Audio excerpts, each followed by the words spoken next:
Hello, welcome to another episode of George Gilbert's Melting Pot, and today we're talking about my experiences trying stand-up comedy. This was a little while back now, but I wouldn't change it for the world. Well, maybe. Before I get started, I thought I'd mention every episode I'm doing, every day of my life actually, I'm always wearing something made in Britain, because I want to glorify the British manufacturing sector. British fashion is so underrated, and I want to bring it back, make people realise what we have, because British made clothes are the best. And today, just some plain trousers, just proving that this is the thing on my body today that is made in the UK. Moving on. So, I did start stand-up comedy.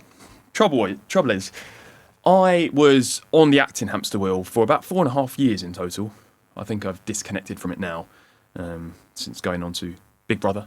And I don't think I'd be able to get an acting job even if I tried. But to be honest, I wanted to fizzle it out anyway, because it just wasn't the thing for me. My quarrel with acting was that your hard work does not correlate with your success. And now I feel like I can outwork anybody. I am a hard worker, proud of it.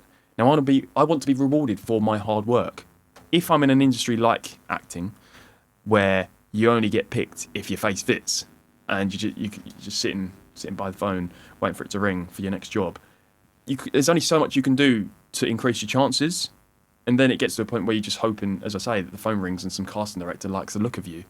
It's not meritocratic is what I'm saying, and that is something I don't want to be a part of, really, because I could be working 50 years and the fruits of my labour are then outweighed by some know-nothing teen who gets their dream job first time lucky.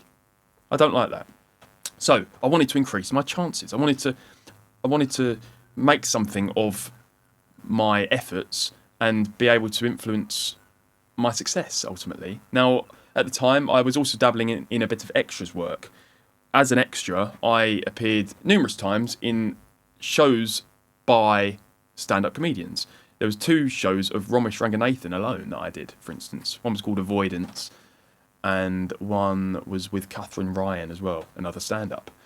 Now, I thought to myself, this show could be the worst show ever, but because it was written, or it stars, and it is produced by Ramesh Ranganathan, who's already got a fan base behind him, people are going to fund it. It's going to be commissioned. Same with Ricky Gervais. Afterlife, or any of his shows, could have been trash, but because it's got Ricky Gervais's name attached to it, people fund it. And it'll always do well, because people watch it. Because it's got my favourite comedian in, Ricky Gervais, Ramesh Ranganathan, you name it. So I thought to myself, I need to build a personal brand. I need to be recognised for being George Gilbert in order to then make life a lot easier going forward, no matter what endeavour I choose to take. Whether that be writing, acting, music, who knows? But the most important thing to better your chances is to become well known first. So I took the path that these comedians have taken. Well, if they can do stand up, why can't I? They know better than me. If I knuckle down, put the hours in, then I can sharpen my craft to a point where I do have respect as a stand up. So I was considering it for quite a few months, and a lot of people are like, oh, you should do a course, a stand up comedy course. But I'm a great believer of learning on the job, per se, with things like this anyway, and just jumping in the deep end, seeing what happens. It's a little bit like YouTube. I just press record and see what happens. So I didn't bother with the course thing. Instead, I just booked an open mic night. Now I live in Essex, out in the sticks, 10 minutes from the border of Suffolk actually, so very isolated as a neighbourhood we are. But these open mic nights, I only seem to find them in London.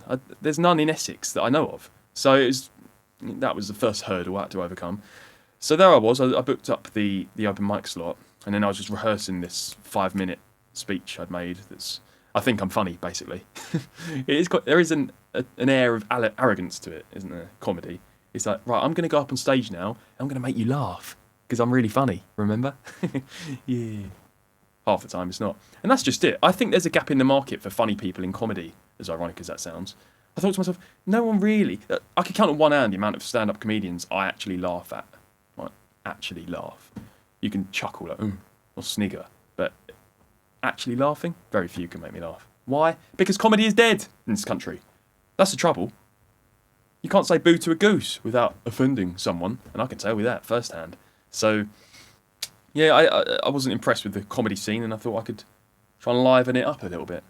But I don't think anyone can at this point. It's only the people so big that they can't be cancelled, like the likes of Jimmy Carr or Ricky Gervais, good example, that they can just say what they want. But everyone else just plays by the common rules, and ultimately you can't really be funny according to them rules, because there's only so much you can say, and so far you can push the boundaries in order to shock and like, oh, I shouldn't be laughing at this, but it's funny, so I'm going to laugh.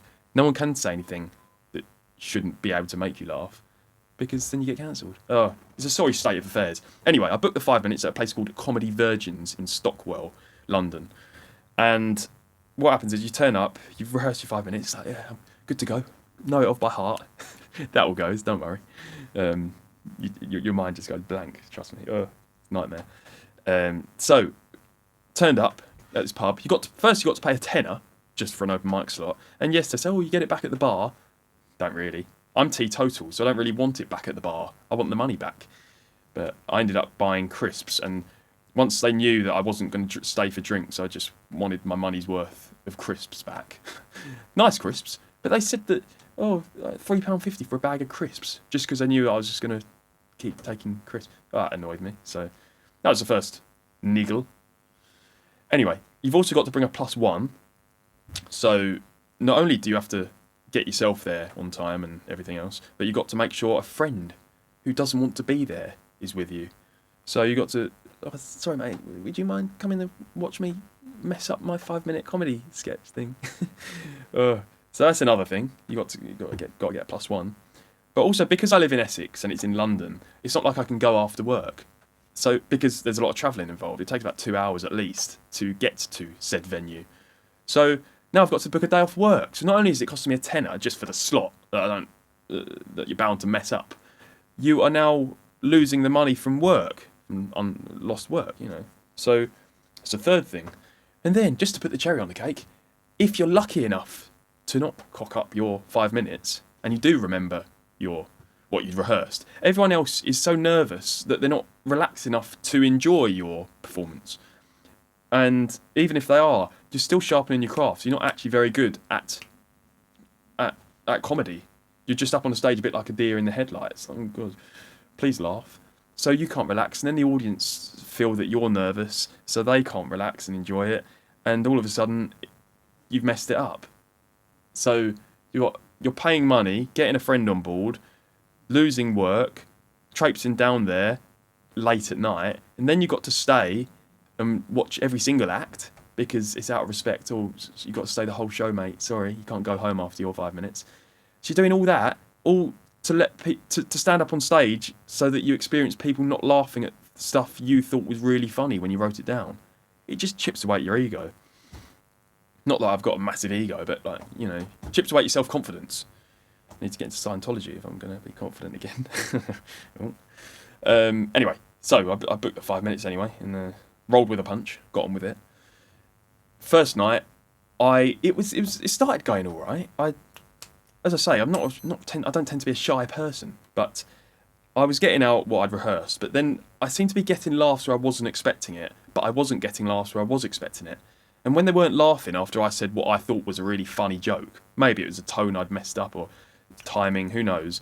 But when they didn't laugh at stuff I thought I was banking on them laughing for, it was like, right, I say that, laugh, laugh, laugh. When you're reciting your 5 minutes before you go up on stage, you budget for a bit of laugh space so that it does equal 5 minutes.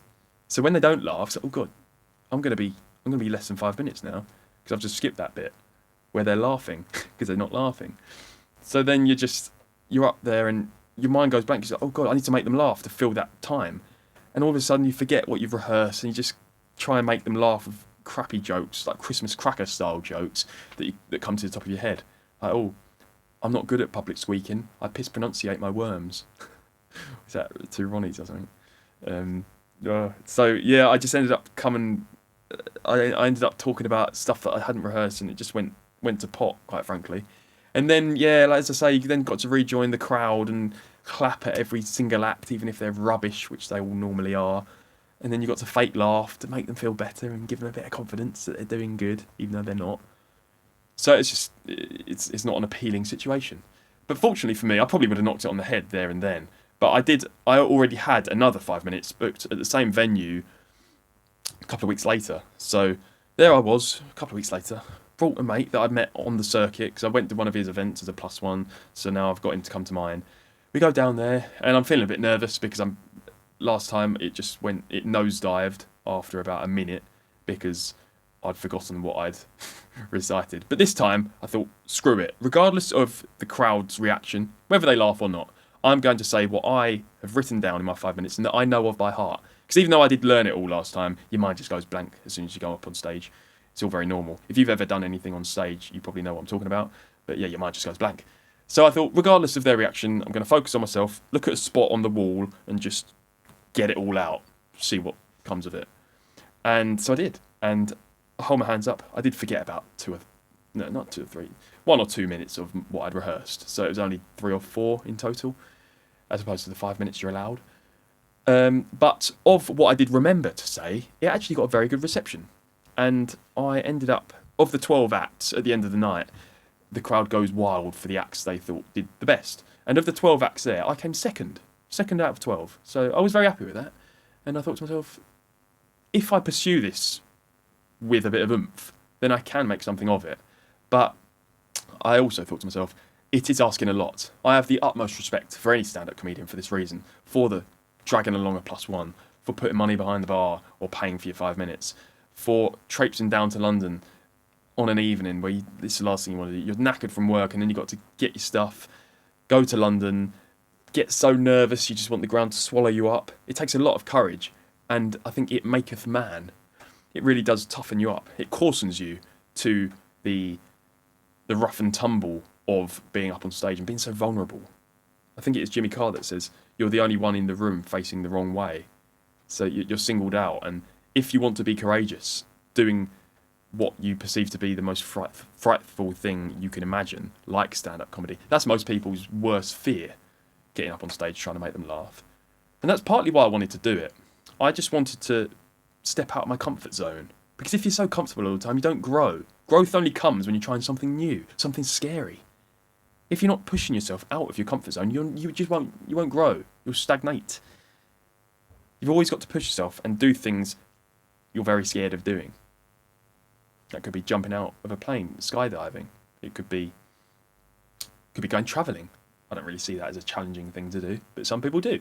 And if that's what would scare you most, give it a go. And if something bad does happen, it will just shape you into a better human because you're more experienced. You can handle situations of adversity. So if stand-up comedy is the thing that you would fear most, give it a go. Make it your New Year's resolution of next year. Try that. But yeah, as I say, as much respect as I have for stand-up comics, because it demands so much of you to make it as a stand-up comedian, you've got to really want that. Now, I think I was barking up the wrong tree because I was trying to do stand-up comedy in the hope of one day landing some sort of acting role or becoming a writer, like Ramesh Ranganathan in my extras job. So if you want to do something that difficult, you've really got to have passion for it, through thick and thin, because they say if you're not willing to stick at something for 10 years, win or lose, then give it up, because tough times will come and you won't be able to pass through them. You just want to give up.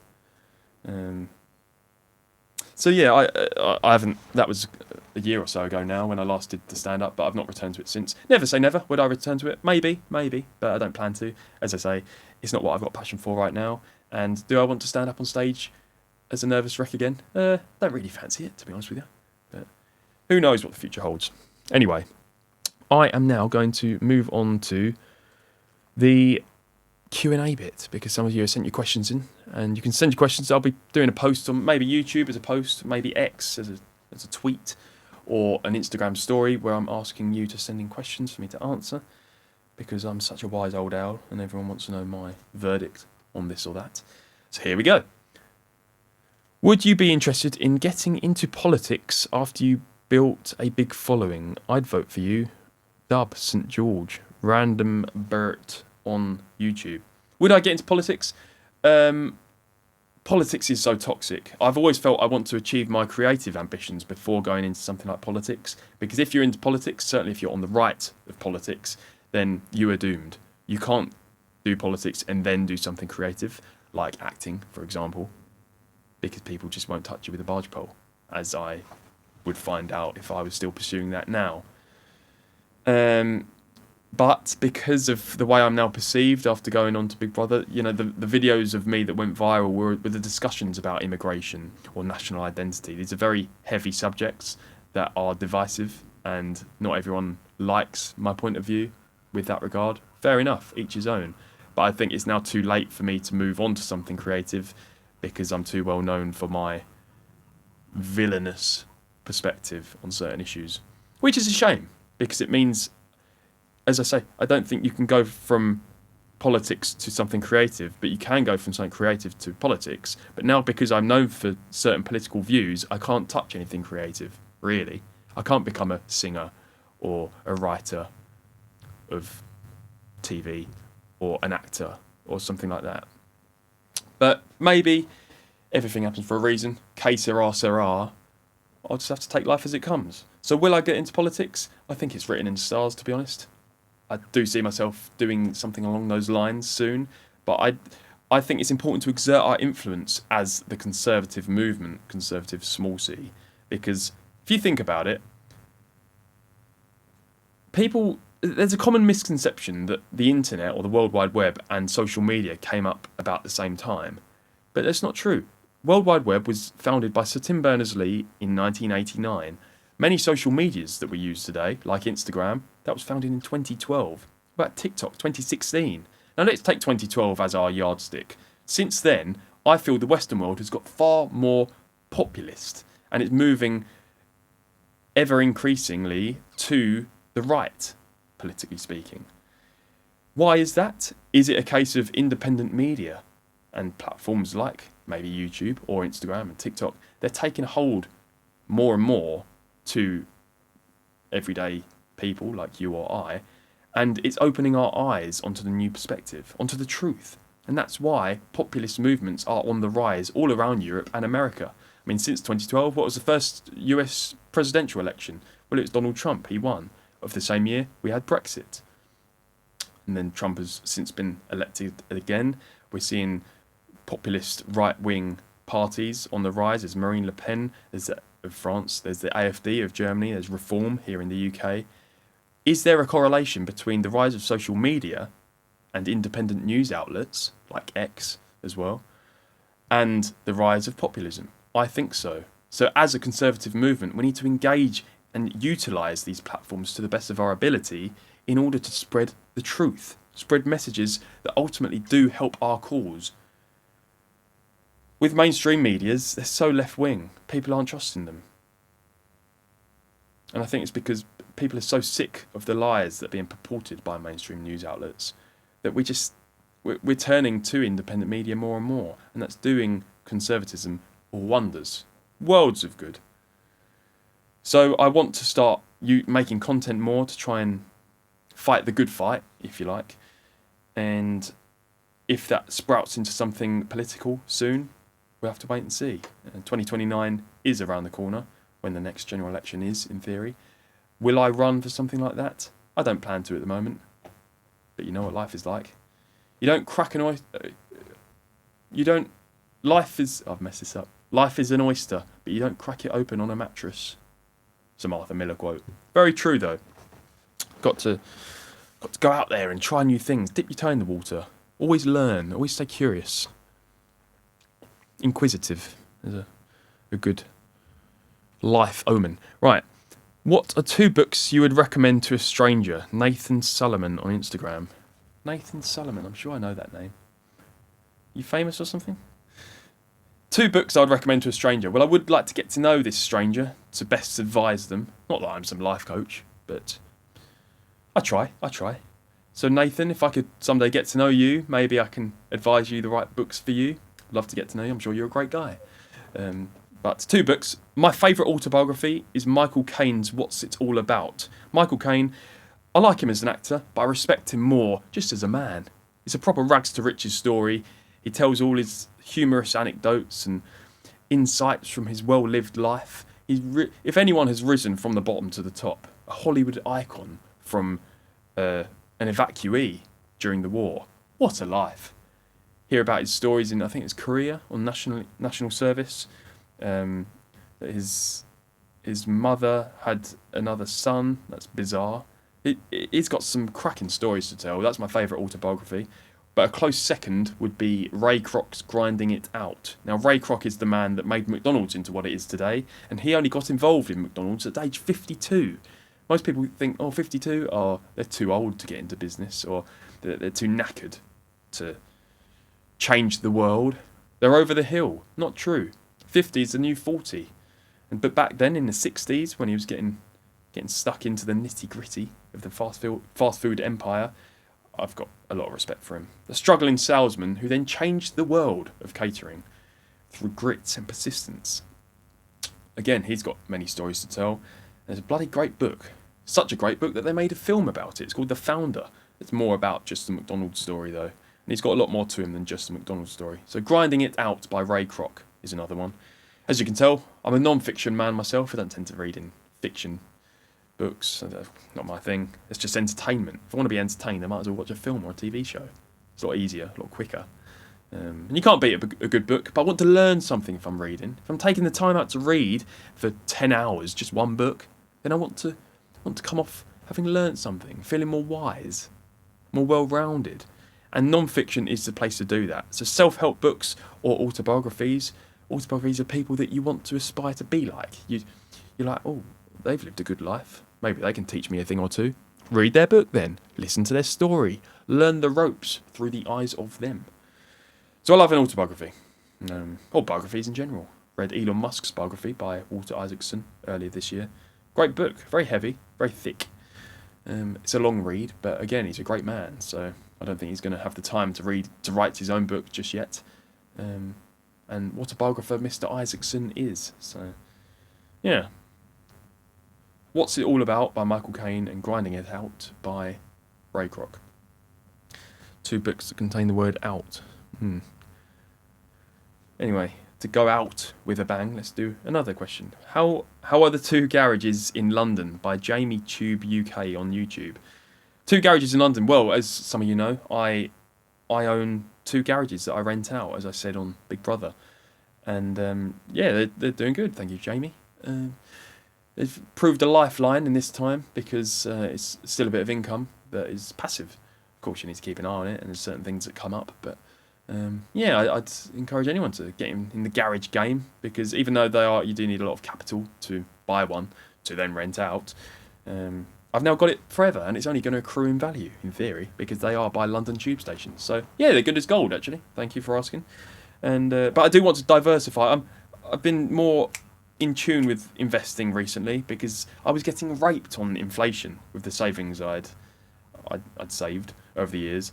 I just wasn't money smart until about a year, 18 months ago, when I thought, right, I'm sick of this. I'm going to open an ISA and try and, as I say, diversify my savings to invest into certain things. So I bought two garages, thought about crypto, stocks and shares, an ISA account, and I'm trying to make content because I think that's a good investment in my time to make me a better person, make me a better orator. I don't feel like I'm the best speaker. I think I'm decent, but I want to get better at that. So doing something like a podcast is probably the best investment I can make because I'm investing in myself doing this. So yeah, garages are good, and I'd encourage anyone to look at investing. Make your money work for you. Like when you play football, I said, let the ball do the work. Very similar in terms of finance. Let the money do the work so you can put your feet up somewhere down the line. Do whatever you like in life because you've earned the money through investments that you just left alone to do their own thing. And job was a good one. Anyway, I'm getting on a bit now, so I'm going to call it a day there. If you haven't subscribed, please subscribe. I really appreciate that. I'm trying to hit 10,000 subs by the end of the year, so if we can make that happen, that will make me a very, very happy man. And send in your questions for next time on the Q&As. And apart from that, thank you very much for tuning in, and I hope to see you soon. Tuesdays and Fridays episodes are out. See you there. Thank you.